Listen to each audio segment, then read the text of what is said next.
Salut, c'est Mathieu Ludovox.fr. Aujourd'hui, dans ce Ludo Chrono, je vais vous parler de Hellboy, le jeu de plateau. Hellboy, le jeu de plateau, c'est un jeu coopératif, un jeu d'aventure pour 1 à 4 joueurs de 14 ans et plus, et des parties de 60 à 90 minutes. Dans Hellboy, vous allez incarner des officiers du BRPD, donc vous êtes notamment Hellboy, Abe, Liz, etc. Et vous allez essayer de résoudre des enquêtes, donc vous allez avoir des scénarios qui vont être sous forme d'enveloppes de cartes que vous allez dépacter petit à petit et surtout vivre une à une. Ici, je vous ai mis en place la première, le début de la première du tutoriel, et donc vous allez devoir jouer une de ces enquêtes en deux phases. Vous avez la phase d'investigation pendant laquelle les joueurs, les investigateurs vont essayer de récolter des indices sur le grand méchant, et ensuite vous aurez une phase de confrontation durant laquelle vous rencontrerez un boss et vous essaierez de mettre fin à ses plans démoniaques. Et donc, qu'est-ce qui va se passer? Eh bien, vous allez, dans cette première phase d'investigation, essayer de nettoyer un petit peu le plateau et de récolter des indices pour en savoir plus. Chaque héros va être représenté non seulement par une figurine sur le plateau avec son petit cercle de couleurs associées, mais aussi par une feuille de personnage qui va avoir des pouvoirs, des compétences, un certain nombre de blessures, des équipements de départ et d'autres équipements qu'on va pouvoir récupérer, et enfin des cubes d'action qui sont très importants. Ce sont eux qui vont vous permettre de réaliser vos actions. Alors comment est-ce qu'on va agir d'ailleurs? Eh bien, il va y avoir une phase de jeu, la phase des investigateurs, la phase d'action, dans laquelle les joueurs vont pouvoir agir librement. C'est-à-dire que Abe peut décider de faire une action qui lui coûte, par exemple, 2 cubes, et puis ensuite Hellboy pourrait dépenser un cube, puis Abe pourrait dépenser un autre cube, et ainsi de suite, jusqu'à ce que tous les joueurs aient dépensé leur cube. Alors il y a des actions de base en plus des actions spéciales de nos personnages. Les actions de base sont donc le déplacement, vous en doutez bien. Lorsqu'on va dépenser un cube pour se déplacer, on va se déplacer jusqu'à 2 zones. On va également avoir l'attaque, donc par exemple je voudrais attaquer ce monstre-là.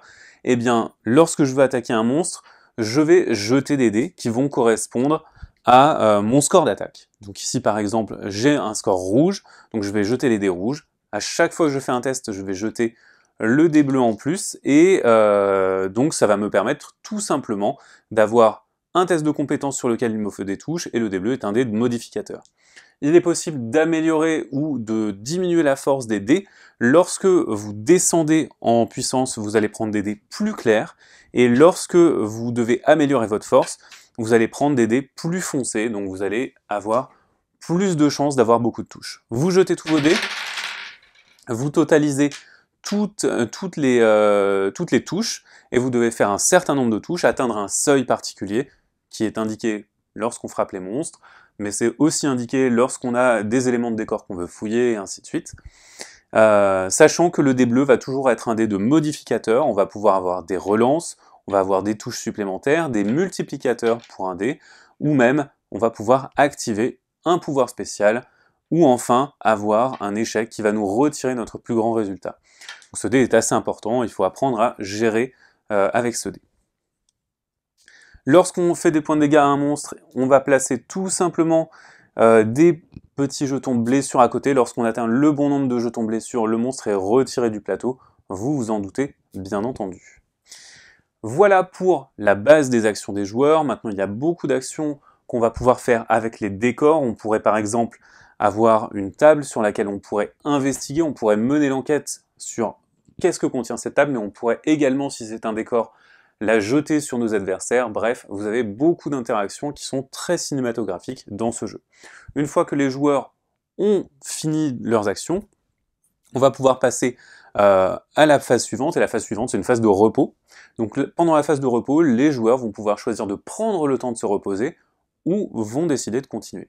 Lorsqu'ils décident de continuer, on passe directement à la phase suivante. Lorsqu'ils décident de se reposer, en revanche, ils vont pouvoir se soigner en jetant 2 dés et en se soignant de 1 blessure par touche. Les blessures, donc, elles vont être placées sur notre personnage. Lorsqu'on est plein, on va les retourner, ça va nous donner des malus, et lorsqu'on sera plein de blessures retournées, on va tout simplement être KO, être mis hors de combat, et donc se reposer est une des rares façons de se soigner dans Hellboy. Lorsqu'on va se reposer, on va également pouvoir convertir les indices que l'on a récupérés en connaissances qui vont venir augmenter sur cette jauge, et plus cette jauge augmente, meilleur c'est pour les investigateurs parce qu'ils vont en savoir plus sur le boss. Et c'est très important de bien savoir, de bien considérer qu'il faut monter sur cette jauge, et donc que vous devez essayer d'enquêter sur tous les indices possibles.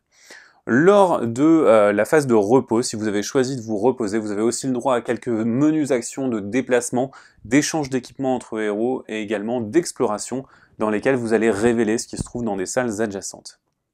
Voilà pour cette phase-là. Maintenant, lorsque vous vous reposez, vous allez faire avancer le désastre. Alors cette piste de désastre, c'est un timer très important dans la partie parce que lorsque la piste désastre atteint le marqueur, eh bien, vous arrivez à la confrontation finale, quel que soit votre niveau d'enquête. Donc si vous n'êtes pas bien préparé, le boss va être beaucoup plus fort, ou en tout cas vous serez beaucoup plus faible, car insuffisamment préparé. Une fois que vous avez fini cette phase, que vous ayez choisi de vous reposer ou non, vous passez à la phase de désastre, pendant laquelle vous piochez une carte désastre, vous l'appliquez. Alors cette carte désastre, tout comme les cartes rencontres, les cartes ennemies, tout vous est dicté par le scénario. Vous allez avoir un paquet qui va être constitué aléatoirement par le scénario. Et donc ça va vous permettre d'avoir des parties très thématiques. Vous appliquez l'effet de la carte désastre, qui est très souvent néfaste et qui va très souvent faire monter la piste désastre, vous vous en doutez. Une fois que vous avez fini ça, eh bien vous allez pouvoir passer à la phase de fin qui va vous permettre de nettoyer un petit peu le plateau pour passer à la manche suivante. Et avant l'activation des héros, eh bien les monstres vont s'activer. Alors les monstres, ils vont être représentés bien entendu par leurs figurines sur le plateau de jeu comme ici, mais ils vont également être représentés par une carte qui va indiquer leurs pouvoirs spéciaux, leurs statistiques et leurs comportements. Ici, nous avons un batracien déchaîné, et donc il va être un bagarreur. Et qu'est-ce que ça veut dire bagarreur? C'est qu'il va essayer d'aller au corps à corps, et cela va permettre de déterminer ce qu'il va faire. Ici, il va essayer de cibler le héros le plus proche. On a le choix entre deux héros les plus proches. On regarde la priorité, c'est le héros rouge qui est prioritaire, donc c'est Hellboy qui va être ciblé, et donc ici le batracien va venir essayer de faire des points de dégâts à Hellboy. Hellboy va avoir un jet de défense qui va être un jet de compétence comme un autre. S'il rate, pour chaque blessure qu'il n'a pas réussi à parer, il prendra une blessure. Et vous continuez comme ça jusqu'à la confrontation finale. Alors la confrontation finale, elle va se déclencher lorsque le marqueur arrive ici, ou alors lorsque on arrive à bien enquêter sur le monstre, sur le boss, et dans ce cas-là, quelle que soit la condition de déclenchement de la confrontation, on va défausser tout ce qu'on avait précédemment, et on va retourner notre plateau ici de QG. Et nous allons avoir un nouveau plateau qui va être le plateau du boss. Nous avons révélé le boss, placé sa figurine comme indiqué sur le scénario, et surtout avoir un paquet de comportements du boss. Lorsqu'il est activé, le boss ne va pas agir normalement avec ses traits, il va être activé grâce au paquet de cartes comportement du boss. Et donc ces cartes vont être constituées par le scénario et vont permettre au boss d'être un tout thématique très fort. Pour vaincre le boss, il suffira de faire baisser sa santé jusqu'à 0. Lorsque vous faites descendre sa santé à 0, vous avez tout simplement gagné la partie. Si en revanche le boss arrive à mettre KO tous les agents du BRPD en même temps, eh bien c'est la fin de la partie pour les joueurs, ils ont perdu.